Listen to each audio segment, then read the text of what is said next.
কবে আবার ফিরে পাওয়া যাবে স্বাভাবিক জীবন? ধ্বংসস্তূপের উপরেই বেঁচে থাকার সংগ্রাম সবহারা মানুষগুলোর। অসহায় গ্রামবাসীর আকুতি মাথা গোজার জন্য একখণ্ড তাঁবুর। যে ব্যবস্থা ভাঙছে ঘরদুয়ার, আমরা তখন ঘরদুয়ারের দরকার। খোলা আকাশের নিচে আর কদিনে আর রাত কাটাবো। আমাদের একটা ঘর দেবার আপনারা ব্যবস্থা করেন। এখানে মানুষের খাবার থেকে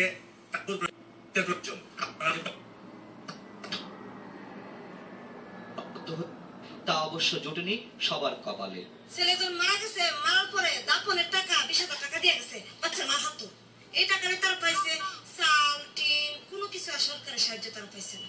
শুধু চাউল পাইছে 8 মণ আর খাবার চিরা টিরা এগুলা দিয়েছে। আমরা টাকা পয়সা কোনো কিছু পাইনি। টিনের জন্য আমি গেছি বলছে সকালে দিয়ে দিছি আর তো নাই ভাই। পরে ত্রাণের অপ্রতুলতার কথাও স্বীকার করে নিয়েছেন সংশ্লিষ্ট সংসদ সদস্যদের কেউ কেউ। ক্ষতিগ্রস্ত পরিবারের যেখানে কেউ মারা গেছে তাদেরকে আমরা 20,000 টাকা করে সরকারের পক্ষ থেকে দেওয়া হচ্ছে, আর যারা আহত হচ্ছে তাদেরকে 5,000 করে দেওয়া হচ্ছে। তো খুশি, অপ্রতুল তো বটে, এটা তো আমিই বলছি অপ্রতুল। এটা আপনার যে পরিমাণ ডিভাস্টেশন হয়েছে আপনারা তো করেছেন। সরকারের দেয়া যে সামান্য সাহায্য তা থেকে বঞ্চিত নিহত এবং আহতদের অনেক পরিবার দুর্নীতির অভিযোগ তুলেছেন জনপ্রতিনিধিদের বিরুদ্ধে। মৃত পরিবারের মনে করেন গেছেন, আমরা যে সরকার থেকে ঘোষণা করছে টাকা দিব, আমরা কোনো টাকা পাইনি। মেম্বার হলো আমার দাদা, উনি সবকিছু জানে। তখন সরকারি মাল অনেক কিছু অনেকে পাইতেছে, টাকা অনেক কিছু সরকারি, তো আমরা পাইতেছি না। তখন বলতেছে আমার মা অসুস্থ হসপিটালে ছিল, তখন যাই বলতেছে এই অবস্থা যে আমরা তো জানি না। নতুন মেম্বার এরা মিলা দিলা খাইলে যাচ্ছে, তারপরে পুলিশে শুধু মেম্বারে বেরিয়েছে, পাবলিক কাছে জল মারতো। মেম্বার আছে না, এই যে মামু দেন দিলা দা সিচিনো করাডা। আরে তে এনে কি করে কে জানে? আত্মশক্তি রেখে সিদ্ধি না আয়াতে সত্যি বলে রে।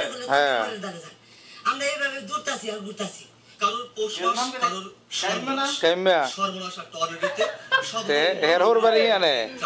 ও সুমন, তা এ তোরা কাইমা দেইছে, কাইমা কি লাগা গেছে রে আনে নিজের জন্য। সত্যি বলে কান্দা যা কিন্তু দুর্নীতির অভিযোগ যথারীতি অস্বীকার করলেন সংশ্লিষ্ট। এর হোর বাড়ি মনে হয় আনে। এগুলি বন্টন করতে গেলে একজন পাইলে যদি বাইরে পা আরেক ভাই অভিযোগ করে, ও শ্বশুর বাড়ি আনে, বাইরে পাইলে ছেলে অভিযোগ করে যে আমি পাইলাম না। একসাথে তো সবাইকে দেওয়া সম্ভব না।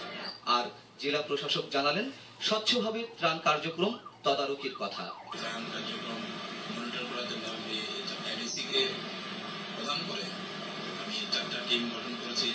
প্রকৃতির হিংস্রতার জন্য কার কাছেই বা জবাব চাওয়া হবে, তাই মুখ বুঝে সয়ে যাওয়া সব।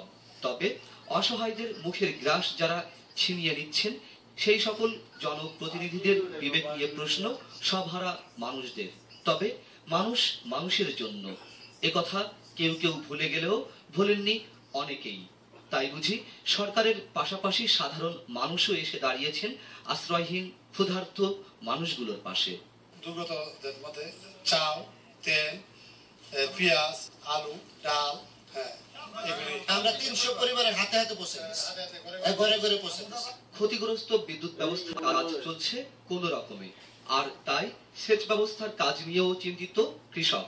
2-4 দিনের ভিতরে যদি এই ডিপ মেশিনটা না ঠিক করে তাহলে আপনার এই 500 কানি জমি একবারে নষ্ট হয়ে যাবে। আমরা এমনি ঝড় বৃষ্টিতে মরে গেছি, আর কোনোদিন পানির আশা না যদি আমরা যদি 2 দিনের মধ্যে পানি না পাই তাহলে আর আমরা ধানেও পেটে না খায় মরে যাবো। এদিকে ধ্বংসস্তূপ সরানো বা উদ্ধার তৎপরতার ধীরগতির অভিযোগ ঘটনার 6 দিন পরেও।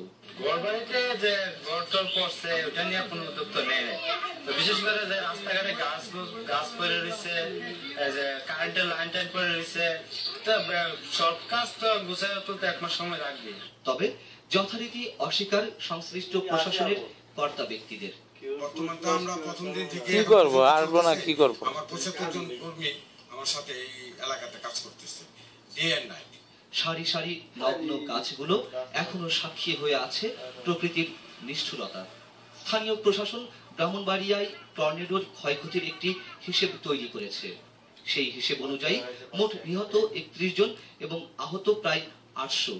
নিশ্চিহ্ন হয়েছে 2000 ঘরবাড়ি, গাছপালা উপড়ে পড়েছে 10,000, গবাদি পশু মারা গেছে 2000, আর 61 কিলোমিটার বিদ্যুতের লাইন ধ্বংস হয়েছে। বিদ্যুতের ক্ষতির পরিমাণ প্রায় 20 কোটি টাকার। এর বাইরে শিক্ষা প্রতিষ্ঠান ও সরকারি স্থাপনারও ব্যাপক ক্ষতি হয়েছে। আপনারা কোন সাহায্য পেয়েছেন? বাংলাদেশটি বিশ্বের সবচেয়ে ভয়াবহ টর্নেডো হয় 1989 সালে সাটুরিয়ায়। তারপরও আমাদের কোনো প্রস্তুতি নেই।